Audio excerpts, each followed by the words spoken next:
Yo, what's going on YouTube? It's Laajune here. It's your favorite Suicide Squad shield here, and we're back and talking about the developer update when it comes to Suicide Squad. So without further ado, let's see what they're talking about, and let's get into this patch notes. Not patch notes, but the developer update. So it goes on to state that, they're talking about this week's patch. Okay, bet.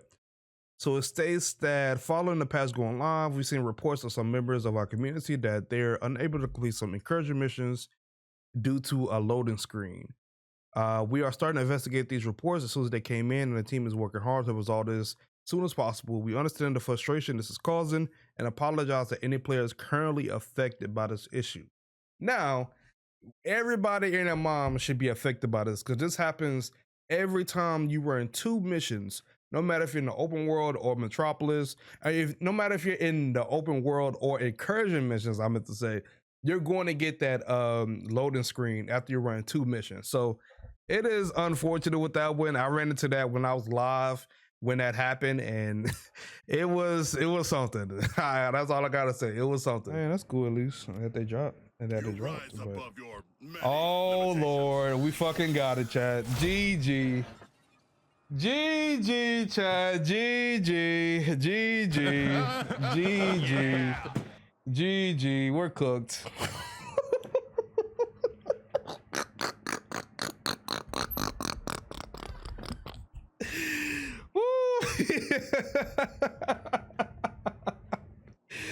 Chad, we cooked. Yeah, boy. We're cooked.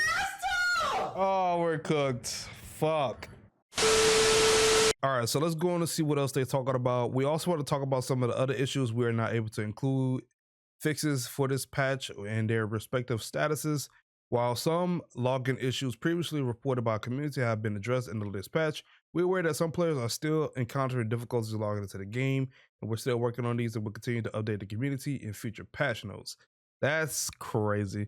For players experience lag when playing multiplayer, we believe this patch also helped to alleviate this issue somewhat. For some players who are unable to join multiplayer sessions entirely, we're actively working on this problem. Now, this is not working. I did this on stream, and I tried to join people for a good 30 minutes, and I just gave up. Like, I don't even, when it comes to multiplayer, I don't even try to test the multiplayer, bro, because I know it's not working. And the crazy thing is, when the game first came out with the early release and all that, the multiplayer was working. I didn't have no problems playing multiplayer. But when the patches came out, it just completely broke it. I don't know what's going on. So I don't even try to do multiplayer because I don't even want to put myself through that frustration.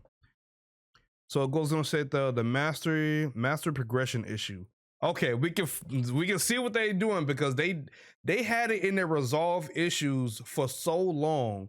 And what's the point of having it in the resolve if it's fixed already and it has not been out? It is insane to me. So it states that despite a fix for players unable to progress for the higher master levels being included in the resolve issues awaiting release, I just talked about that section of our known issues. We were not able to include it in our most recent patch. We will include this patch in the upcoming patch. So basically next week they finally are going to put it on there where people can actually progress through the mastery levels now, after it's been in the resolve issues awaiting release for 2 weeks now. Holy. This is basically like if you experience and stuff, you're gonna get you gotta go to customer support. Aside from bug fixes this week, we include a couple changes for the Prometheum earning loop in the Endgame with the Raising Hell tiers. Okay, yeah, I mean, we already know about the Raising Hell tiers. That's a good thing, and the loot that comes from it is actually good. With some of the master levels, that the master gear that is dropping from it, it is a lot. It's just there's a bug going around where your mastery level tiers will get locked, or they'll say you have them completed when it's not actually completed, because I ran into that bug the other day. And the only way I was able to get that resolved is by completing the invisible objective that was on there, because when I opened up the map, it said I had everything checked out when I didn't. And that was from the loading glitch with the loading into Metropolis thing. So that is unfortunate, and it's crazy because this right here makes the whole Raising Hell change that they made so irrelevant, because of the patch. I mean, because of that glitch with the loaded into Metropolis thing when you complete a mission. It just completely ruins it. If you have a objective on your Raising Hell tier where you have to complete a mission is it's a GG. I ain't gonna lie to you. We have the current meta. We've been keeping a close eye on the mastery level. What the hell? We've been keeping a close eye on mastery level balancing, and since we fixed the issue with the burn status, we've seen some really interesting builds emerge, allowing players to reach higher level masteries. We love seeing the new meta emerge with players getting creative and really push their mastery levels. It's a really strong crit damage build, freeze build, traversal builds. Basically, yeah, I got a crit build on my dead shot and grenade build on them, so I can understand that. I haven't seen a lot of freeze builds, but I know traversal attack builds is very popular right now. If we think the state of the endgame is in a better place, we're looking forward to giving you more variety in our endgame experience soon. With the release of our first season, we're increasing the number of encouragement missions from 3 to 6, and you will only need to play 3 out of the 6 to increase your mastery levels. Okay, that's cool.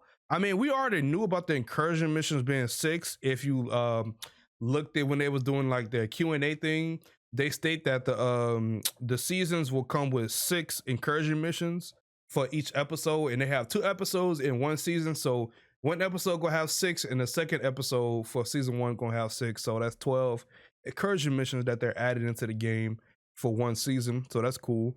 And the 3 additional incursion missions that we will now call combat incursions, these are unique and intense combat encounters that give you more freedom to experiment and explore best ways to complete the mission. Okay, that's cool. I mean, we gotta see how that works, but I mean, it's different from writing on paper to experiencing it. So we're gonna see. Upcoming patches. In the previous develop update, we shared some of the plans for our community feedback, mainly regarding the boom and affliction immunity modifiers, following the positive response to our proposed changes. We aim to include these updates to boom and the affliction immunity in the upcoming patch. Okay, that's cool. The affliction immunity will now cancel when any enemy take any type of damage, and boom won't trigger from suicide strikes and shield harvest kill. That is good. That is actually good change that they're adding in when it comes to the affliction immunity and boom. So that is a cool thing.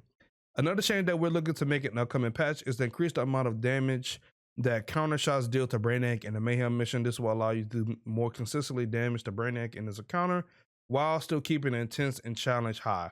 Now that is a good thing, but bruh, doing that Brainiac mission on like some very high tiers where I'm in the hundreds when it comes to mastery levels, bruh, that man takes no damage.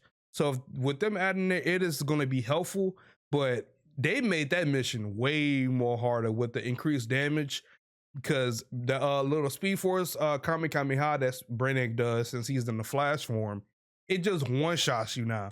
So if you get hit by it, it's not gonna make you one-shot and you have you with no shield or nothing.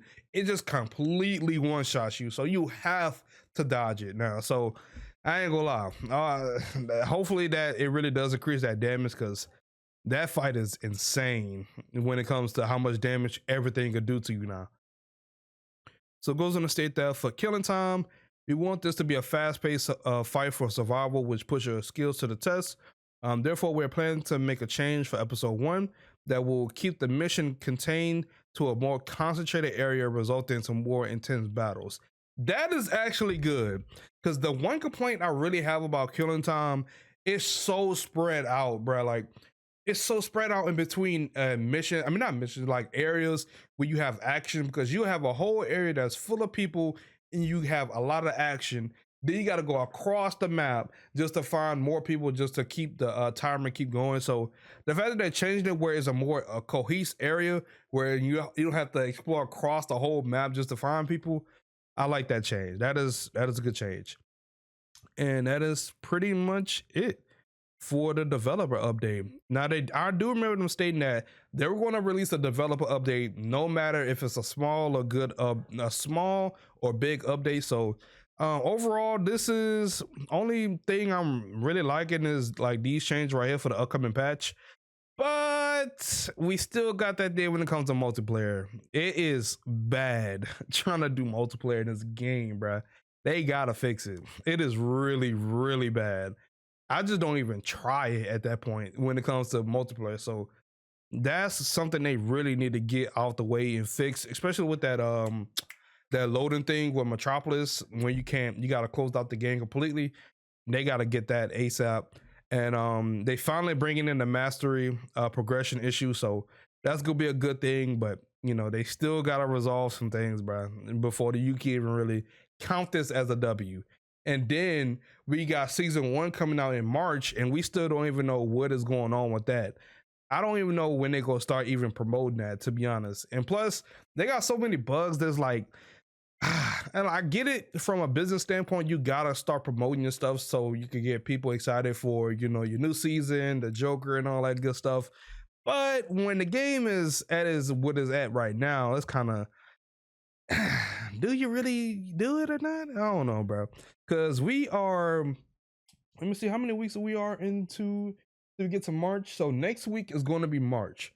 So man, either season 1 is coming out in early March, mid March, or end of March. I don't know what they're doing, but I think they got to get these issues resolved first, then go crazy. But at least still start promoting season 1 at least, so you get some interest into it. But I don't know. We're gonna see how this goes. But let me know in the comments how you guys feel about this developer update. How you guys feel about them finally releasing the mastery level progression thing when they had it fixed for 2 weeks. But yeah, that's pretty much it. I will see you guys later, and I'm gone. Peace.